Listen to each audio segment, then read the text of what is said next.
Nuclear bomb.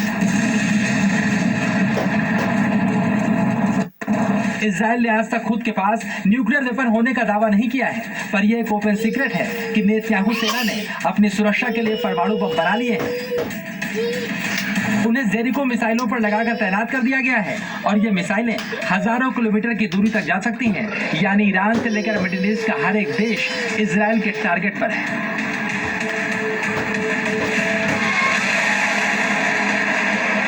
परमाणु हमले की धमकी का मैसेज इजराइल की एक हथियार बनाने वाली कंपनी के अधिकारी ने दिया।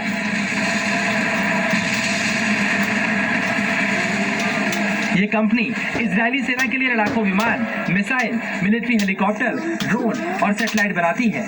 ये भी बताया गया कि अमेरिका, ब्रिटेन और जर्मनी से खुफिया जानकारी मिल रही है।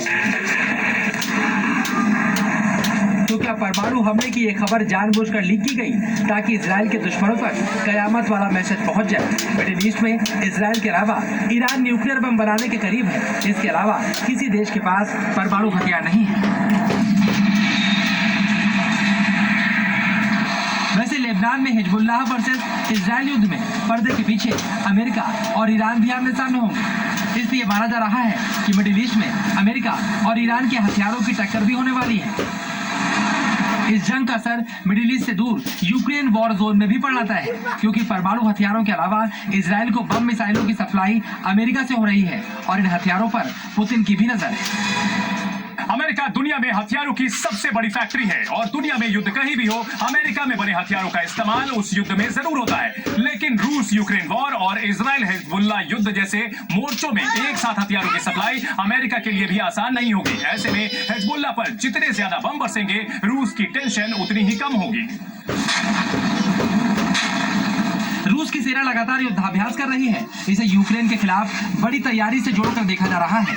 असल में पुतिन मानते हैं कि अमेरिका एक साथ इजराइल और यूक्रेन को हथियारों की डिलीवरी नहीं दे पाएगा और इन दोनों में से किसी एक का साथ देना पड़ा तो अमेरिका इजराइल को ही चुनेगा और ऐसे हालात में यूक्रेन में हथियारों की कमी होगी और रूस को बढ़त लेने का मौका मिलेगा।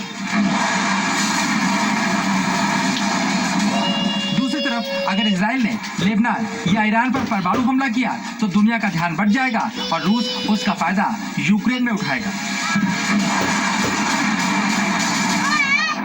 यूक्रेन को अमेरिकी हथियारों की सप्लाई रोकने का खामियाजा वॉर जोन में ज़ेलेंस्की की सेना भुगत चुकी है। इसके लिए बाइडेन ने माफी भी मांगी थी और यूक्रेन को कुछ ऐसी मिसाइलें मिली थी जिनके दम पर यूक्रेन दुनिया की सबसे घातक एयर डिफेंस सिस्टम रूसी S-500 को तबाह करने का दावा कर रहा है।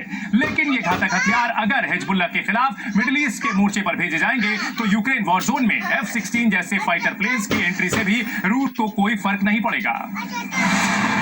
यानी ये युद्ध शुरू हुआ तो मिडिल ईस्ट से यूरोप तक फैलेगा। फिलहाल मिडिल ईस्ट के साथ साथ अमेरिका के यूरोपीय सहयोगी भी इस जंग के लिए तैयार हो रहे हैं।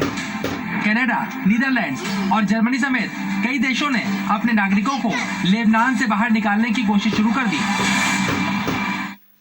मिडिल ईस्ट में हिजबुल्लाह जैसे आतंकी संगठनों के फलने